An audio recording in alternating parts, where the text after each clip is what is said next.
Sometimes there's issues. It says it's being live streamed. Yes. All right.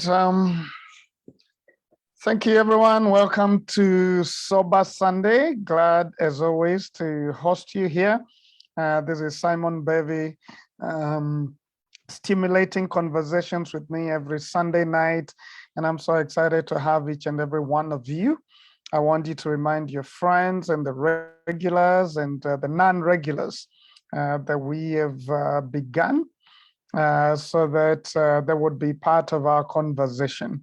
I couldn't wait for today because this is something that comes up all the time during conversations with people, counseling, different fora, and it's really, an important topic in terms of self-awareness.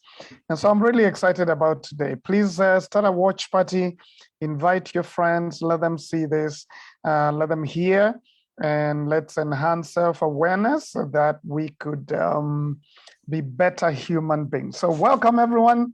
Really glad to be here. I meant to have two guests, but one is still on the way. Is going to be joining us pretty soon, hopefully. But I have a regular, Dr. Carol Chakua has been part of this. And I don't want to introduce you. I'd like for you to introduce yourself so that you know what to say. Maybe a few things have changed since the last time we met. Maybe you're a professor right now. So let me allow you to introduce yourself as we start this conversation. Thank you for the promotion. I receive it by faith, Pastor Simon, Professor. So, good evening, and I'm sure it's good morning somewhere and good afternoon somewhere. Carol Chakua. I am a mom. I also am a therapist. I work with families. I teach at Moi University. I teach psychology. And I also practice as a parent coach. I work with parents, and what I focus on with parents, it's really transitioned over time, from just helping them with therapy to helping parents know what they need to do with their children to change their behaviors, and then finally to a place of realizing that what is most important is the relationship. And therefore, I have dug deeper into that space of just helping parents figure out what it means to create an environment where their children can thrive. And of course, that's first of all by working on themselves. Now developing specific programs, emotional wellness programs for children and for parents. So the newest addition is that now I'm doing programs for children as well. Okay. Yes. Excellent. And we have a lot of queries around children being seen by a therapist. So that's something a lot of people look forward to. And so we are glad that you're here because you're the expert here. I'm a quasi-expert in this area. But you've been trained in this and gotten your doctorate on it. So let's go into it. So we're saying understand you, change you. What does that mean? I think there's a lot of information on how to change. There are a lot of tools and tips and strategies on how to change yourself, how to change your kids, how to change, so there's a lot of information on the what. But unless we understand the why, then we are forever just trying to fix symptoms. Unless you understand why you're having a headache, which just keeps coming and going, and a quick fix for a headache is painkillers. They will take away the pain. And so even in parenting, even in our own spaces, we want to change very quickly. We look for those tools and tips to change. And so most of the time we are grabbing onto the painkillers. But it's important for us to dig deeper and to ask the why. And for me, that's why this topic is important. Understand you, change you. So it begins from a place of understanding. Otherwise, we are forever trying to fix symptoms and we get very frustrated in the process. Yeah, I think what gave me interest in this subject some years ago is a book I read by a guy called David Simmons. I think it must be just after college or during college. And he's a psychologist and a pastor as well. And he writes about how some of these past experiences affect who we are. And as I read, I actually began to relate with a lot of those things that he was saying. And I began to understand why I did some of the things, why I struggled with attachment at that point, being able to relate with people, why I feared people might quit on me and stuff like that. So I began to really understand what was going on. I'd never really understood. And that brought so much light into my experiences. And I realized that when you're self-aware, then you can deal with it a lot more because you actually know what's going on. So you know how to deal with it. So getting to understand what's the root of your problem. What is it that is making you be afraid all the time? Or, you know, for me, that time have a challenge with connecting with people and wondering whether they're going to be there or not. And I began to realize actually is how my father died. He just suddenly left me. And I began to think that important people in my life may suddenly leave me. So it really began to make sense. So I'm so excited that we are talking about this because I think it's at the root of self-awareness. And I know you're always big on self-awareness. That's why you had to be here. Absolutely. Yeah, but let me invite Reverend Tom, before we continue with the conversation. Reverend, we are glad that you're here. You're one person that I know does a lot of pastoral counseling for lots of people who are struggling with things I can see you have a lot of children around you there. I hope you don't mind the music in my background. There's a lot of music in my background. Yeah. I don't know whether I'll try, and the trouble with finding another room is network. Okay. But I think we shall be fine. Yes, thank you for this invitation, Simon. And so maybe you can just start by introducing yourself. You can start by introducing yourself a bit, just what you do, so that as we continue, then at least those who are watching know who you are.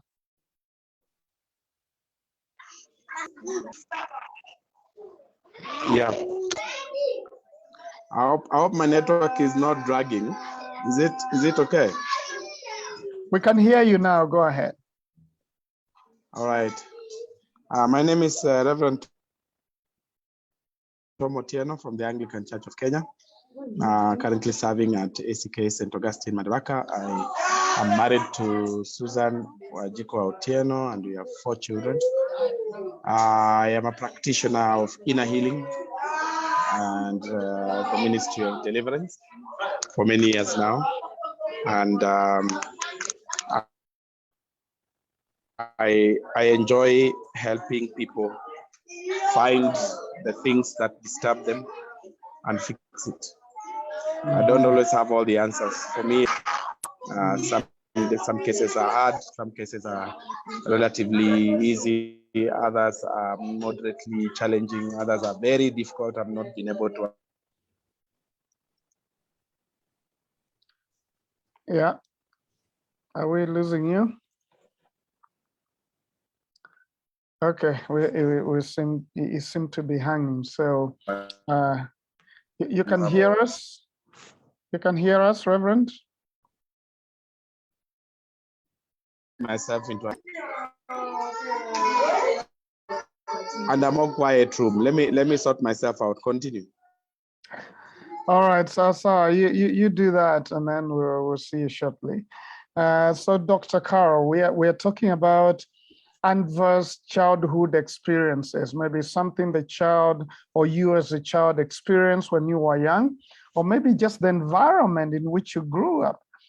Could have been just a violent experience, it didn't touch you directly, or it could be poverty that you grew up in. What are some of these adverse experiences as we begin to talk about how they would affect someone in adulthood? Yeah, and the key word here being adverse, because it's also the intensity. It's in the extreme, and also it happens to you very close to you, not in the next home or in the next village. You interact with it every day, frequently, and okay, many times and intensively. So those two are important. Many times and intensively, so that I'll have to put this or maybe even if it's not many times, it could be for a prolonged season, like if you are in war situation for like 2 months, then yes, from a prolonged period of time. The reason why this is important, Pastor Simon, is that now there's a lot of conversations about trauma, and it's bringing a lot of fear. Because people are like, okay, I don't want to traumatize my child, and so they step away, and so it's important for us to understand, like you say, a prolonged period, intensity and frequency, where a child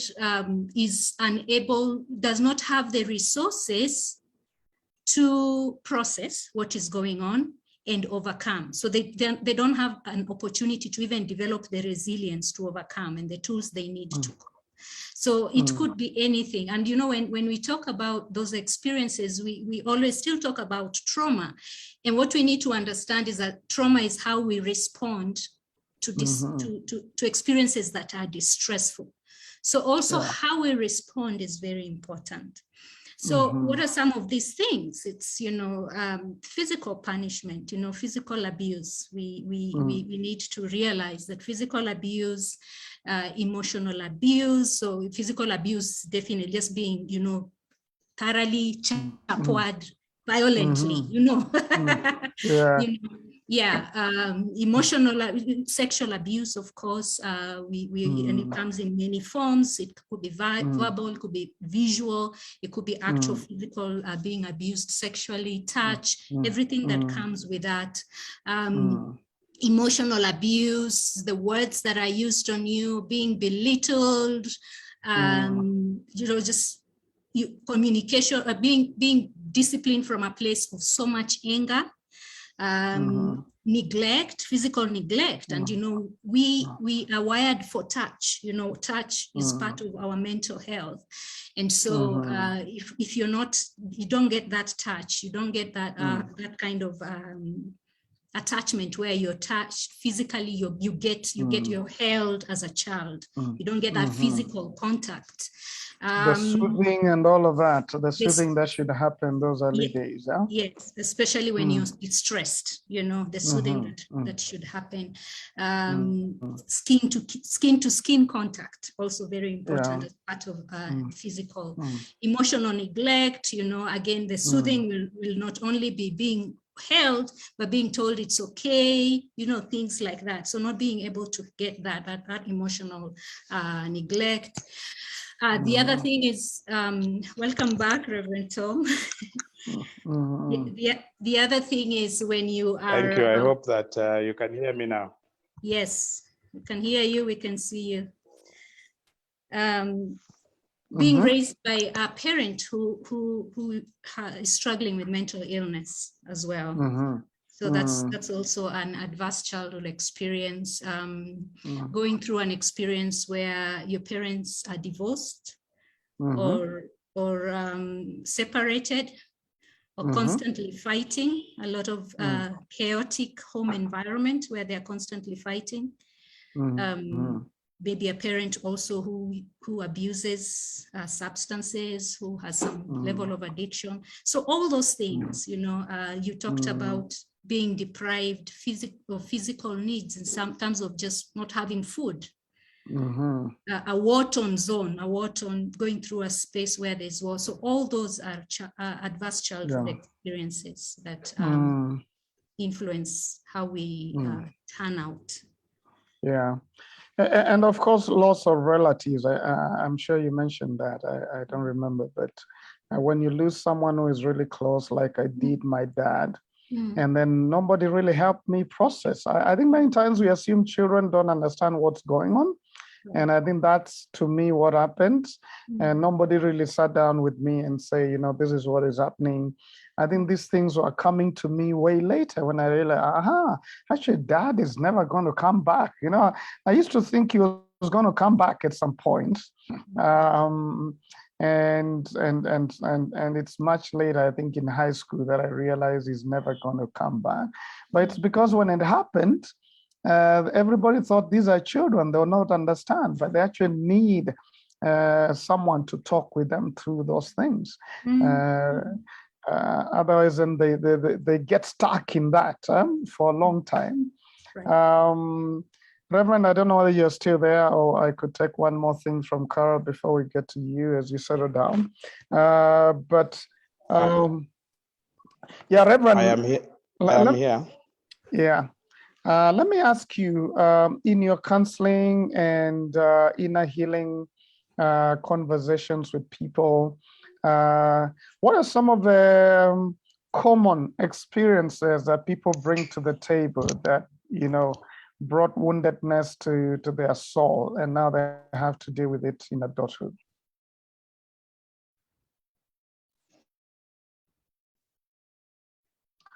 Reverend, did you hear me? It's basically... Yes, go ahead. I could call it 3-4, especially. Yes, let me take off my camera, it may be better. So it's basically failed relationships, especially the primary ones, the ones in the family. Secondly, is traumatic experiences. Traumatic experiences that people bring. And then of all kinds, fear of the future, fear of death, fear of this and that and the other. Basically, uncertainty that has injured their personhood, their selfhood, that they are no longer able to have a grasp, and they don't have tools to navigate. So they come sort of gasping for air and looking for tools to be able to navigate. I think I could put it down to three root items. The first root item is rejection. Rejection scars us very, very deeply. And rejection lives in relationships. The second thing I could put it down to is betrayal.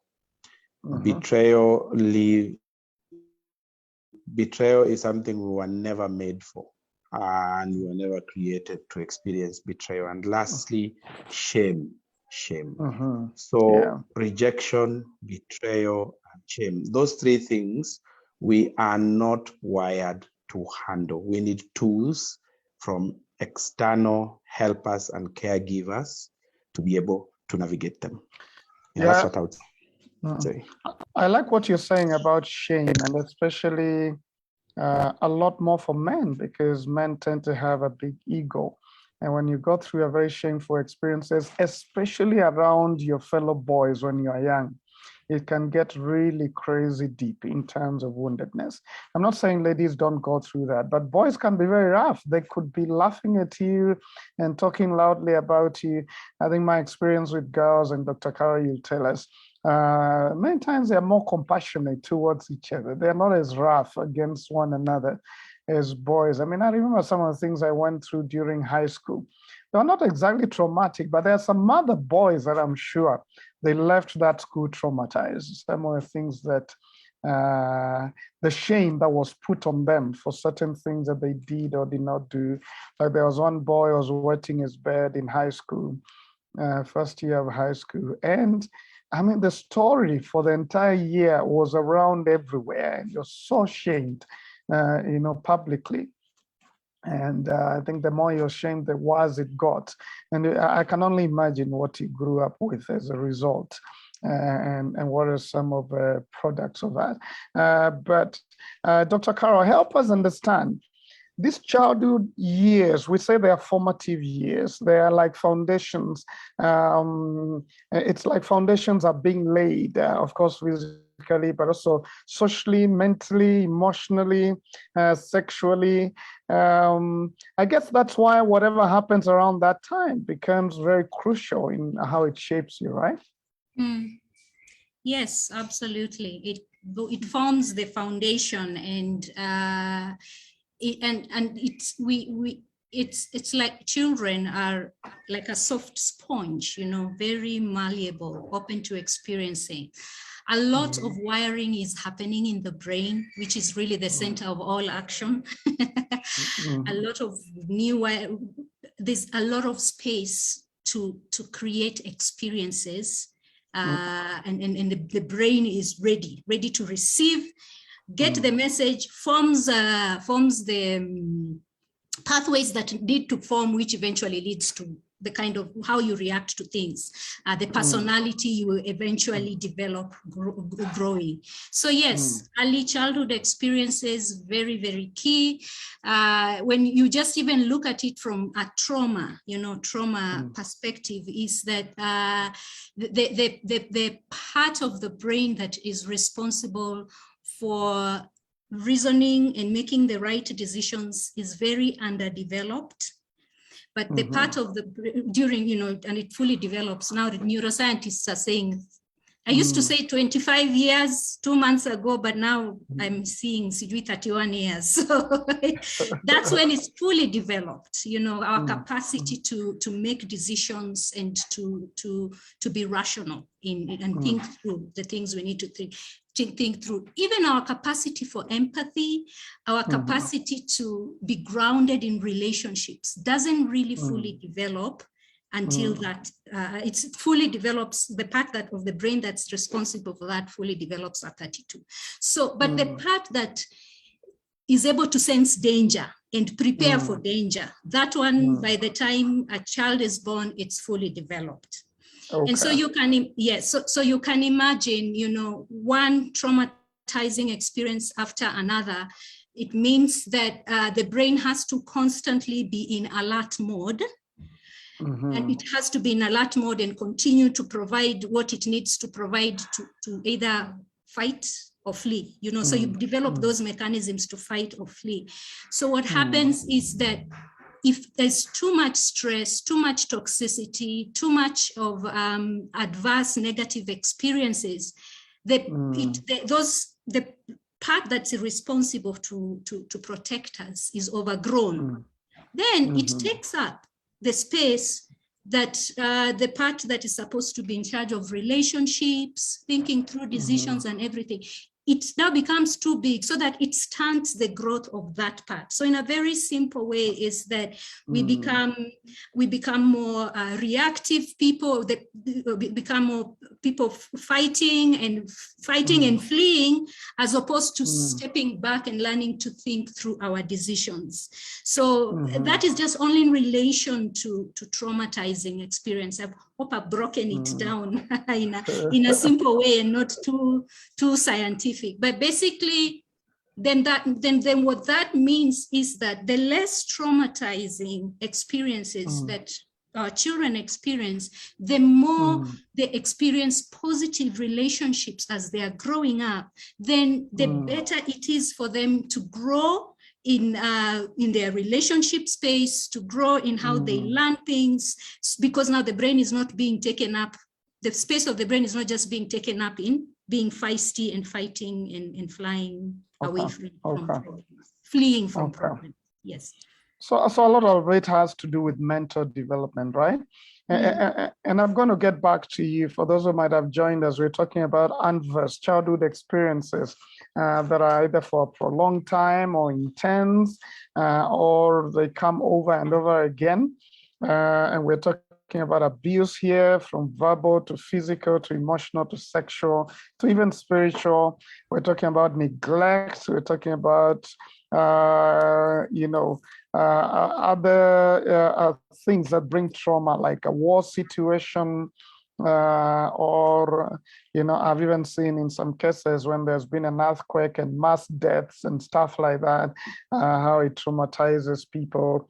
And of course, if you're taking care of someone for a very long time, maybe your dad was sick and for a long time you experienced that and you were working with them, that does affect you, isn't it? Right. Mm. Yes. Yeah, so we're talking about those things and how they affect us and what they do. And I think what Dr. Carol is taking us through is that, yes, it disrupts neurodevelopment, mental development in some ways, and eventually affects social, emotional, cognitive, development. So there's an impairment there in the way that we are able to handle things. Before we come back to you so that you take it from there, we now begin to talk about how it affects us later in life. Reverend Tom, when you talked about rejection, some years ago, I was dealing with someone who was rejected when they were young. And in the process, he became oversensitive.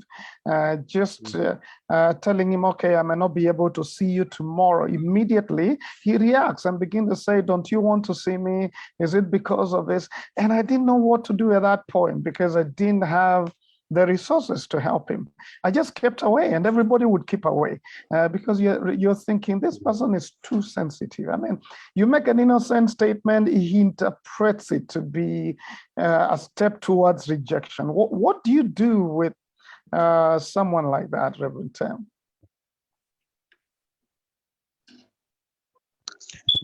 I think that one of the things you have to recognize is how rejection comes in and how it affects us. It basically comes in through relationships and through life's traumas and experiences, but mainly through relationships. It's the way that person was treated that then developed a fear of rejection, self-rejection, and taught them to reject others. So 3 reactions: fear of rejection, self-rejection, and rejection of others. The rejection of others is defensive, rather offensive. It's actually offensive. Yeah. Fear of rejection is defensive. And then self-rejection sort of prevents them from being rejected any further. So you hear people say, after all, I'm stupid. So that's self-rejection. Now, so that's how rejection works.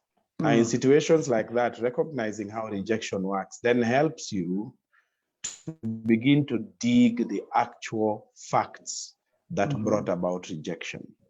Yeah. So the first thing to do is to help them construct the rejection narrative with the intention of helping them pull out the roots and the tentacles of rejection from their system. Yeah. Once they understand, or you have them understand how rejection came in, then they can begin to dismantle rejection stone after stone.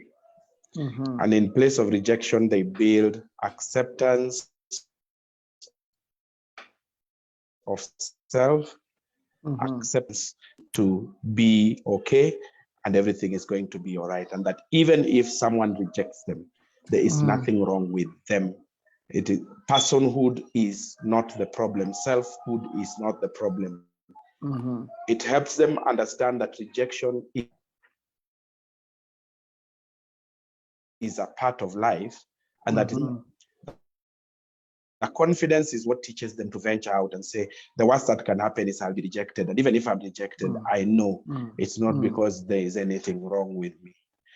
A person like that, because they've been so destroyed, every action that they experience is construed to mean there's something wrong with them. And the more they do that, the more people keep away from them and reinforce the belief that there is something wrong with them. Okay. And so what you need to do is deconstruct that and let them know that rejection can happen as a part of life. And when it does happen, it's not because they have done anything deserving of it. It's because life just happens that way sometimes. Okay, now this So person needs to be the helped tools by that I would give a you. person like that, and Before you get to that, huh? So yes, this person, you need to help yes, them. So they need that help, and it's professional because, you know, some of us just on the streets may not be able to help the person. We want to run away from them because we're thinking they're too much. I don't want to get involved in this. So what do you tell those relating to such a person to do as they get help by Reverend Tom and Dr. Carol?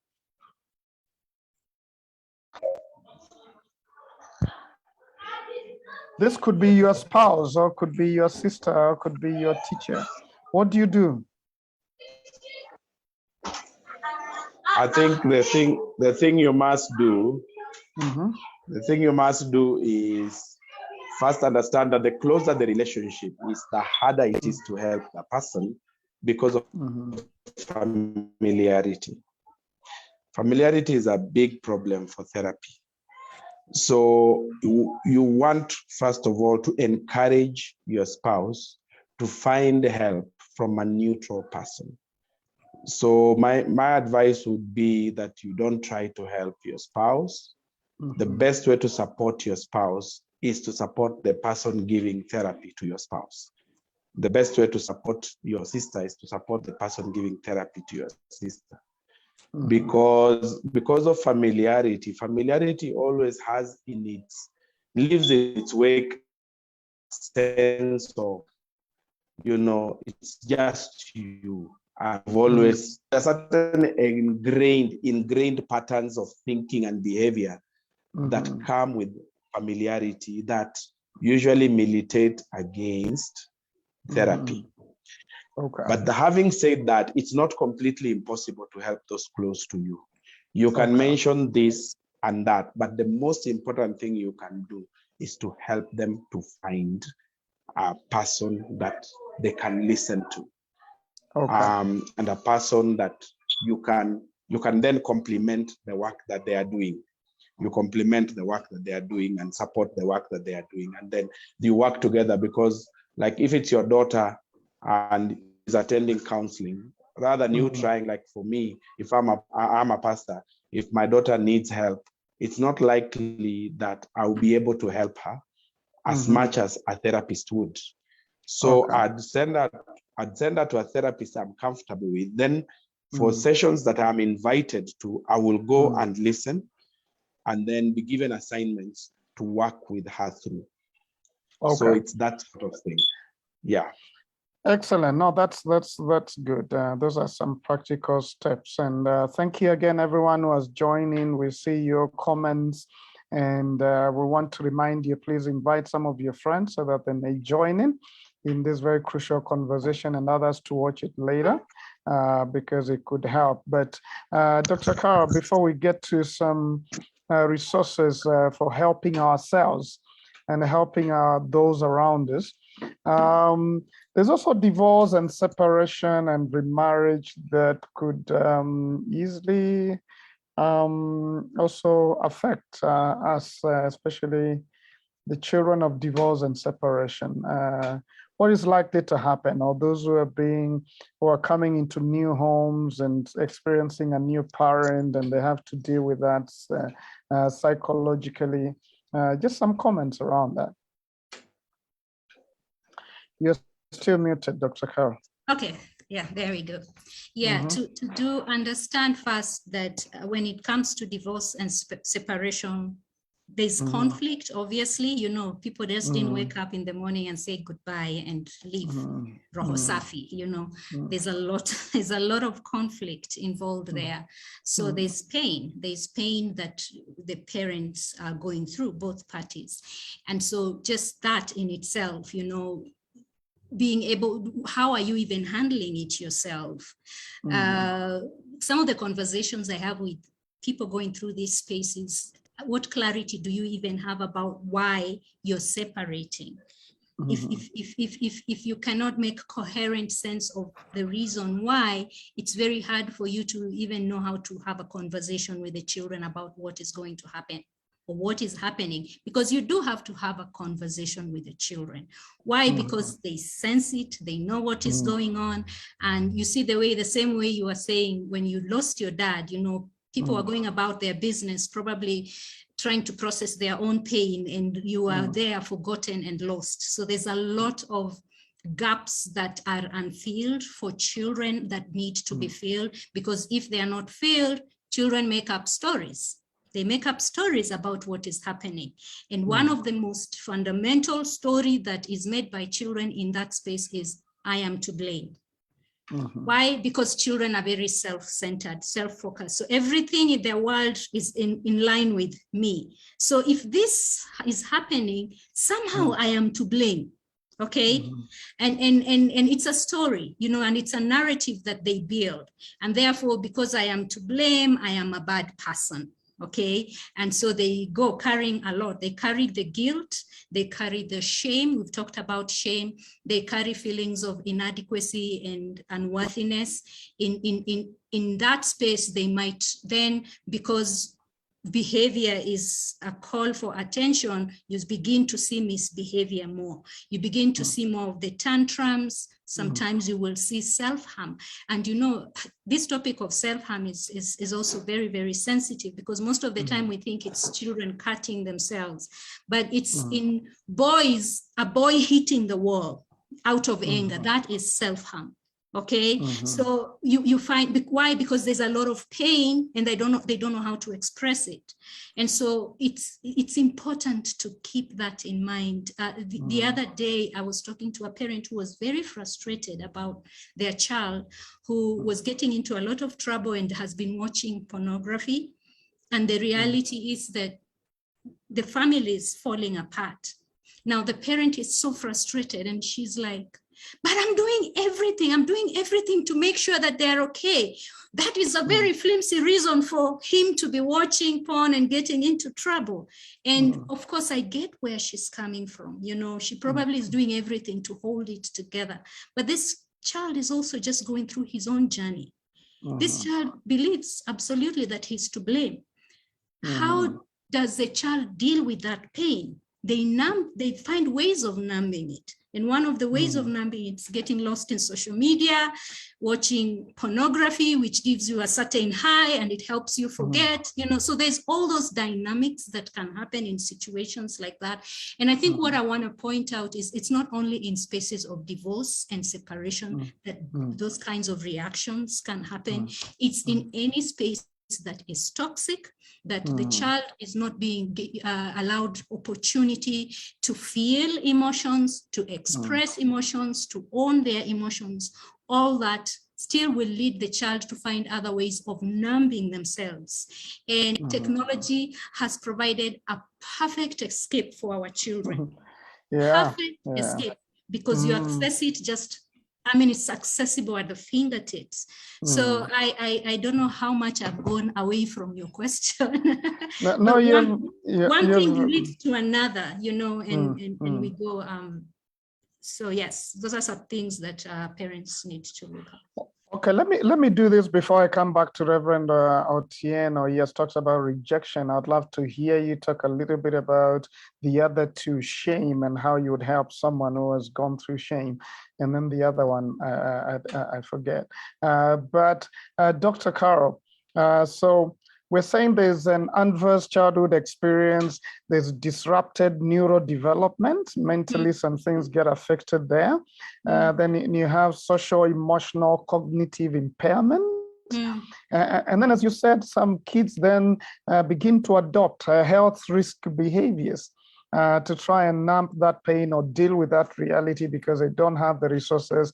And they grow up in that atmosphere, and later you may find that they are still doing those risky behaviors in a way of dealing with the problems that they couldn't deal with. And eventually it causes problems either in marriage or at work or in other places. That's what we are saying. That's how these things develop, you know? Right. Okay. Right. Yes. Okay. Well, we're going to get back to you shortly. And I wish we had 3 hours for this because it's very personal to me.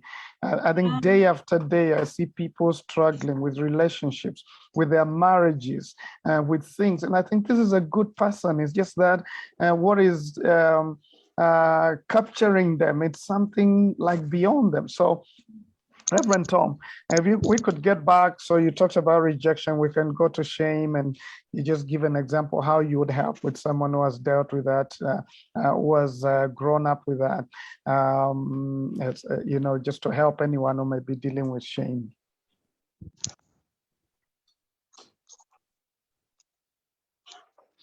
Okay, so first of all, I don't know whether you can hear me. Can you hear me? Is it better now? Yeah, that's good. Hello? Yeah. Yes, we can hear you. Okay, I'm trying my best to get the best position. Is this better now? Yeah, it's good. Is this okay? Go ahead. Go ahead. Yeah, it's good. All right. Now, shame is basically a deep injury on one's dignity. Dignity is a boundary on your selfhood. It's a healthy boundary. Dignity is not pride. Dignity is an injury. I mean, it's a boundary on your selfhood as a person. It's what makes you walk with your head high, not with a hunchback and a bowed head. Okay, it's what makes you feel good about yourself, that you're going to do well, that you're of worth and value, and that you matter, and that everything you do is important. Now, that is what dignity is. Any injury on dignity is called shame. Shame comes from those things that expose us to embarrassment. And they may come directly at us or indirectly through those we love and those we are attached to. Now, when that happens, we then get into a deep injury of our person. We begin to carry the shame around. So how can we be helped? First of all, one has to develop an indicator of shame-based identity. How do you know you're carrying shame-based identity? One is defensiveness. So you need to know some of these things. There are about 5 indicators. One is defensiveness. 2 is always thinking you are right. So overbearing, an overbearing personality. 3 is struggling to admit when you have experienced poor judgment on a matter. Okay. Yeah. 4 is refusal to deal, especially with traumatic events. Basically, just refusal to deal. So people say, I don't want to talk about it, I don't want to deal, anything. And then 5thly and lastly, indicator of shame-based identity is shaming others. Okay. So once we have identified that we are operating on shame-based identity, the 3rd step is to begin to unwork and undo and unravel. So ask ourselves questions based on those 5 indicators. Why do I respond like this? Why do I do this? Go deep into that shame. Allow the cross of Jesus to take away the shame. Allow his nakedness on the cross to take away the exposure, the negative exposure that brought that injury to your dignity. There has to be that exchange because the healing only happens when there is exchange. And then the next thing is you need to get into affirming relationships. Affirming relationships where you do not need to perform to be accepted. You can be accepted without performing. So they are what you call unconditional acceptance relationships rather than performance-based relationships. Or performance-based acceptance. So get into those kind of affirming relationships. Then the last thing is give yourself time to heal slowly. This shame-based identity is built over a long period of time and it grows in a subtle way. In the same vein, you need time to dismantle it stone by stone. And most stones are not identified. They're not easily identifiable. They don't lie out there very obviously for you to pick them out. So it's a journey of discovery, dismantling, and rebuilding. Yeah, I hear you, and of course you need help, and I like the angle you're bringing in, the spiritual point, and we're going to end, come to that as towards the end. That there are just some spiritual resources that we have that could really help us through that. But Dr. Carol, there's something we do in one of our men's programs where we help people deal with this, and of course we don't do it from a point of deep therapy. We just do it as group, general group therapy. But some of the questions we ask is, okay, you feel insecure. When is the first time you ever felt insecure? So helping you go back to begin to identify what could be the root of this. And you might say, it's when my dad did this, that's when I began to feel. And then we help you just go back until we begin to realize, maybe this is the base of it. And we help now that person begin to see how to move away from that in simple ways. But, you could put it better, because I'm just talking about a general group therapy, which is not very deep. There are some of them we realize they need actually a specialized a therapy from a therapist, so they can go deeper. But some of them, that's enough to begin to shake off those foundations. But there are people here who are struggling in their marriage, who are struggling with certain things. How do they relate their current gaps in adulthood to what happened in childhood? Yeah, and it's important to know that even what you do is very important. Sometimes we don't necessarily have to be in professional therapeutic relationships to find healing.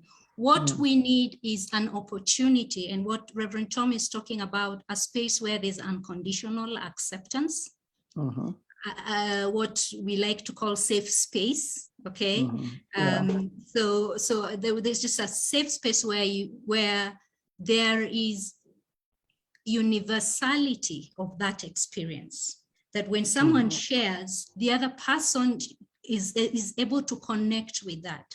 So there's a place, and that creates safety. That creates a sense of togetherness, and that's very fundamental for healing. So that's one, just the fact that you're doing it in a group. Actually, those are already two things. First, you're doing it in a group, so there's a universality. But then in that group, it's also a safe space, because guess what? There's also that one where you post on Facebook and you tell people to talk about their traumatizing experiences. There is universality there, but there's also a lot of toxicity that can come out of that place. It's not safe, huh? It is many times. Yeah. Yes, it is not safe. So we need to look at what are some of these ingredients that can help you get there. Okay, so number one, if you're able to find a safe space where there's universality. But number three, where you're able to be very specific about what happened. Okay, and if you don't get it, it's okay. You try another time, and you try another time. See, sometimes we feel like, but I can't connect to anything that happened that's making me feel so insecure. So does that mean there's nothing? No, you're opening yourself to that space. You're saying that if I don't remember now, there's always another opportunity to remember. And maybe it wasn't with my dad, but it was with a male teacher, for example. If it is is that now a case of repressed memory? Yes, that's a case. Yes, that's a case of repressed memory, because the brain also suppresses things that are too much for you to process when you're young. And if you allow that space, then you are able to actually allow things that are suppressed to be uncovered. So allowing someone to go there, sometimes it's in writing a letter about what I remember about between age 0 to 10. Just what do I remember? What are my experiences? What were the great things? So let's not even focus so much on looking for negative experiences. Okay, because in letting go and being creative, that's when everything comes out. So let's talk about our experiences. What are some of the smells? What are some of the, you know, like for me, I remember the smell of shags at my grandpa's, and it brings such sense of peace and nostalgia every time, because it was just, you know, everything there together, including the smell of smoke, you know, from the fireplace. All that brings, so what smells, what sensations do you have around that place? What were the happy memories when you uncover? Because emotions are, feelings are sort of created through the same pathways.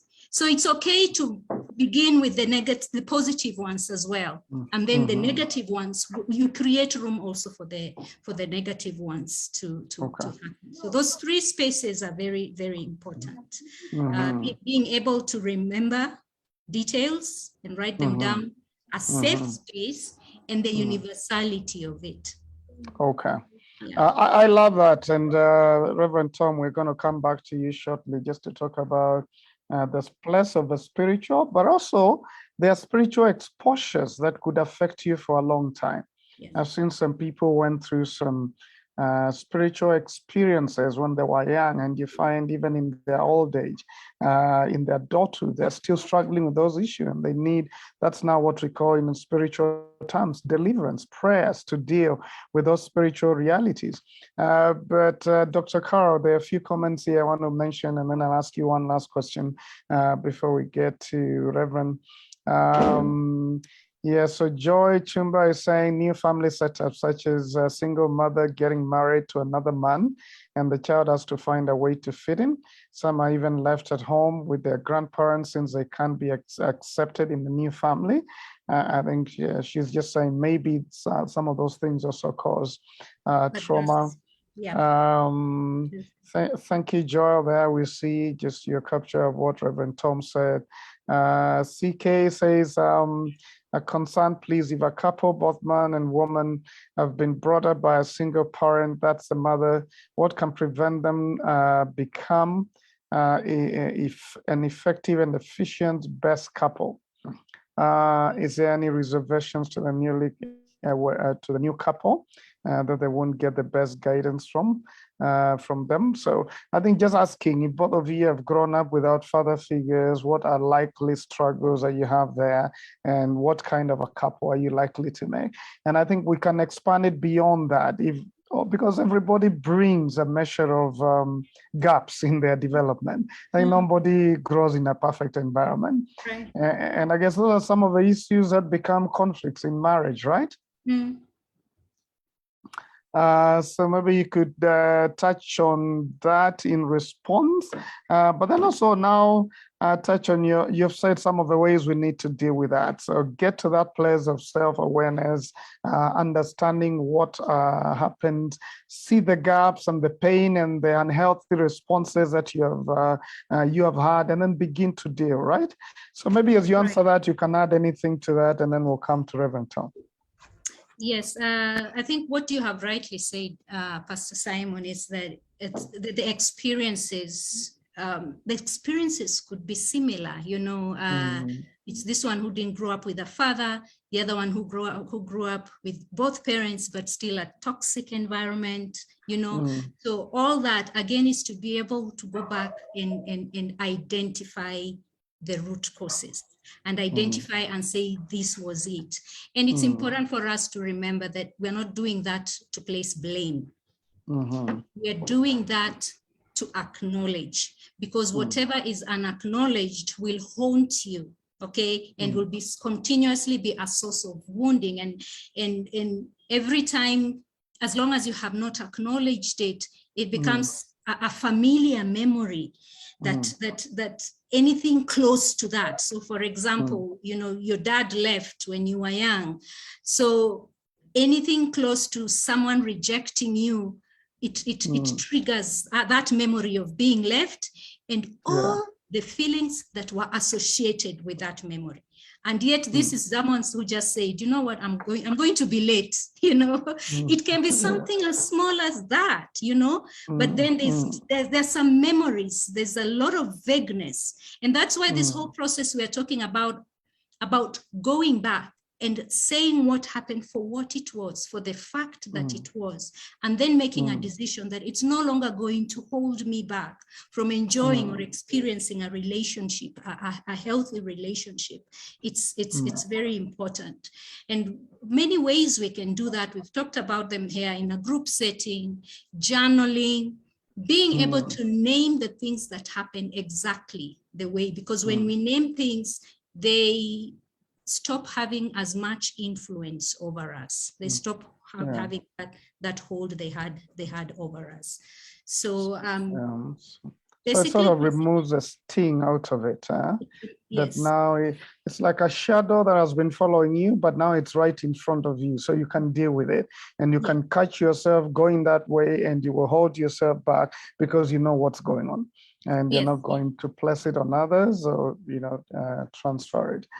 But then just also when you find you have done it, you've made the mistake, you have reacted, you have done, you have talked back in anger and all that, being able to step back and giving yourself compassion as well, and saying this is what is the default for me, but now I am aware and I'm choosing to forgive myself, to give myself grace, and this is what I'm planning to do next time. And hopefully you'll do it, but if you don't, continuously giving yourself, that unconditional positive regard we are talking about. I think giving it to yourself over and over so that you're able to find it. Well, this is deep, Reverend Tom, and I feel like we should continue next week. It will be injustice to end it here.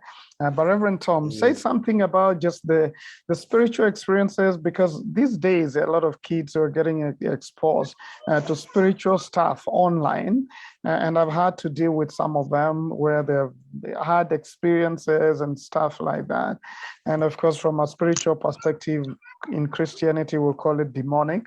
But generally, how do these spiritual experiences work, and how do we help people in that? The thing about the realm of the spirit, of the world of the spirit, is that you've got to know what you are dealing with. You've got to know how to engage. What has happened is somebody swung as a number, and they swung as a dummy, and especially for young people, we swallowed it without understanding what it is.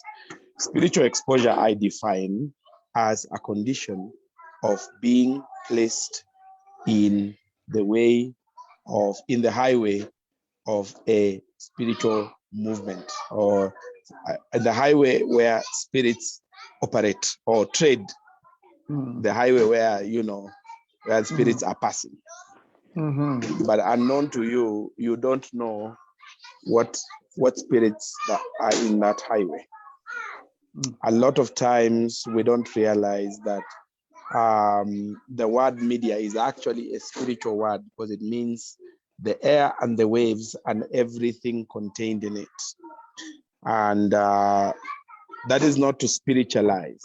It is just to say that to develop a full understanding of some of the things that we go through spiritually, and some of the entertainment that we're exposed to now, we've got to look for and possess a certain level of knowledge that will help us be competent. So one, we lack competence. So we go into spaces where we do not have the tools.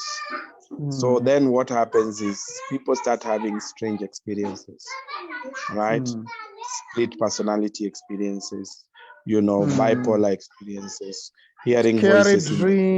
Scary dreams every night, Scary dreams. Some of them outrightly being oppressed, being strangled, being beaten. I mean, some young people have been brought to my office, and one of them told me, I just keep getting slapped. And every time I turn around, I get slapped and I fall. So now that is a person who got involved in psychic phenomena. did not understand what portal they opened. And so when we got talking, we found out, the root of what it was that he had been doing to open that. Thankfully, we were able to deal with it, and now the person is fine. Yeah. So there is one of the things we need to do is avoid ignorance.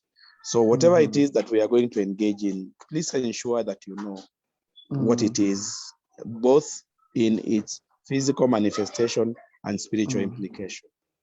The second thing to avoid is presumption. Presumption is assuming you know when you actually don't. Yeah. The third thing that you must do is, if you get into trouble, know where to find help, because right now there are so many spiritual practitioners in the land. A lot of spiritual practitioners, and one doesn't know who's authentic, one doesn't know who's an imposter, one doesn't know who's going to add demons to you, and one doesn't know who's going to rob you of cash and keep you coming with money. They're just businessmen. They're just businessmen, fraudsters. So know where to find help. And I want to offer myself as a person. I work for ACK. I mean, really, if I get you into trouble, you can report me to the Archbishop. Okay, and I carry out deliverance. So I'm accountable. And what you're in an organized system which is known, not just a hidden place behind a house somewhere. Correct. So if anyone needs inquiries about spirit phenomena, psychic phenomena, people are going through strange things, and sometimes it's just outrightly strange. Somebody is so tormented until they become deranged. But when you deal with spiritual phenomenon, the person becomes normal all over again. So it's nowhere to find help. Don't just go to someone because he calls his organization a church. Nowhere to find help. Lastly, when it comes to spiritual things, what is required is due diligence. There are no shortcuts. Due diligence you must do, reading you must do, go through all the steps, go through the processes. Process is king when it comes to spiritual things. Process is king. There's nothing that is served you on a platter. So that's all I would say. I hear you, and as we wrap this up, lady and gentlemen, one of the things I believe as a Christian is that we need to work with science and spiritual. I mean, there are cases that Jesus had to deal with spiritually.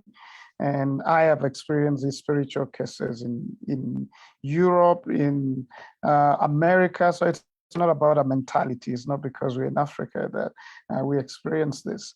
I've had to deal with someone in the US that I was told, we don't know what to do with this one. They have seen a psychiatrist, all the scientific help, and it's not helped. Then they need some prayers. And we prayed and they became well. And the psychiatrists certified they were well. So I think we're not saying one or the other. We're saying we need to be able to discern their spiritual cases and there's, scientific cases that need all the help of a psychologist or psychiatrist or whoever else is able to help. That's the balance we're bringing here, and not calling every case spiritual or every case scientific. Spirituality in itself is a science, I believe. So anyway, because we have to bring this to a close. So we're talking about acknowledge that there are realities and gaps and experiences that affected a person in a certain way, boldly begin to confront, and with help of someone who understands the gaps, the pain, the unhealthy responses, that could include forgiveness, letting go, and we'll go over this again next week as we get deeper. We talked about a community, safe community, that's very crucial. And we're also saying depending on God. Maybe some last words for those who have had some things and now they're thinking, well, is that what my spouse is this the reason why he does what he does? No wonder my mom is like that. Maybe it's what she went through. Some advice, Dr. Caro, and then Reverend, and we'll pray together. Yes, and just picking up from what you said, is that why this is happening? Sometimes conversations like this can be overwhelming because they begin to shed light and they trigger this and they trigger that, and it can come with such a space of hopelessness that if my mom in her 60s is still struggling, Sembuse Mimi, you know, where do I even start? Yeah. I believe that the reason you are listening to this, the reason you're on this platform, I believe it's because God allowed you to hear it, so that now that he has revealed it, then you begin now to walk the journey of healing. And healing is an ing process. It's not healed. It's a process you open yourselves to, and you keep learning and learning new things and relearning. You keep drawing from those that love you, and also drawing from God, okay, who is the master healer, who is the source of all healing at the end of the day. So for me, if there is a sense of overwhelm because of this information, actually you have had this so that you can begin that journey. For those who have begun this journey and are thinking, how long will I continue in this process? I say, for as long as you're alive, you will continue this process, because when you stop growing, then you die. And when you die, it will either be physical death, or you don't want to die emotionally and socially. So it's okay. It's okay that you haven't arrived. Just keep learning, keep opening yourself to this journey of growth, and you will see yourself becoming more of what God has put you on this earth to be. Excellent. Reverend Tom, a few words, and if you want, even a verse of encouragement before we pray. I totally agree with Carol about process. Healing is not instant, it is progressive. And it requires understanding, a good grasp of what healing is and what it takes. I think what I would say is Psalm 119, I think it's verse 130. The entrance of your word gives light, it gives understanding to the simple. The entrance of God's word is a process, because as Carol has said, it's very easy after a session like this to say, where does one even begin? 3 things to avoid. 1, paranoia.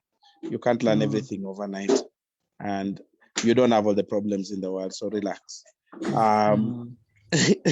Number 2, avoid speculation, because you do not have enough substantive knowledge to diagnose.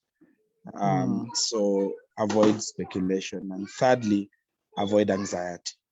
Avoid anxiety, because people can very easily fly off the handle.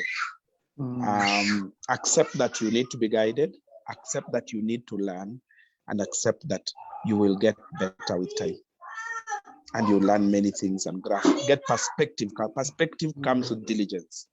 Perspective comes with diligence. So you must be diligent in everything that you do. Yeah. Excellent. Thanks for all of you who have joined in this. I think it would be massively unfair if we stopped this. So we'll definitely do a part 2 next week. And those of you who want to watch this again within the week, it's going to be on our Facebook page, but it's also going to be on our YouTube, and you can invite others to watch it. I want to leave you with Malachi chapter 4, verse 2. It says, but for you that fear God's name, the Son of Righteousness will rise with healing in its rays, and you will go out and frolic like well-fed calves. I love this verse because it says, those of you who look up to God, those of you who look up to the being beyond us, the one who created us and understands our neurodevelopment, our social, physical, and other kinds of developments, and all the gaps in between. Once you look up to him, then he makes things right. The Son of Rightness, of making things right, of righteousness. God is able to come and help us make things right, but also to bring healing. Because as things get righted, we also need healing of the broken emotions and things.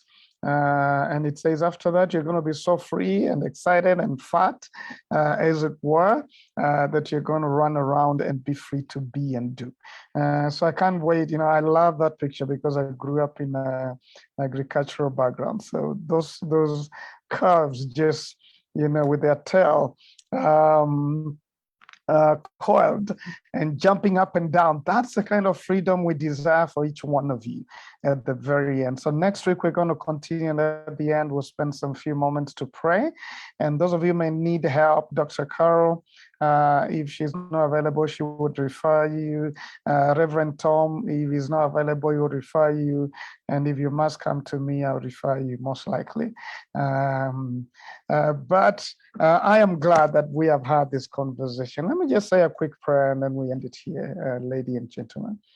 Almighty God, we're just grateful that you give us all of this scientific and spiritual knowledge so that we can be free to be and do everything that you created us to be and do.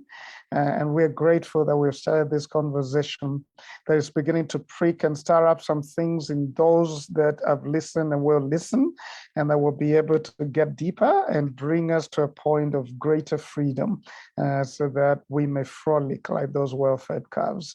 And so we look up to you and we pray a blessing for everyone, and no fear and no being overwhelmed, but the peace of God that passes all human understanding to cover us. In Jesus' name, amen. Well, thanks everyone. Really appreciate you being here. Good night, and we're going to see you again next week. You don't want to miss this. 8:15 next Sunday.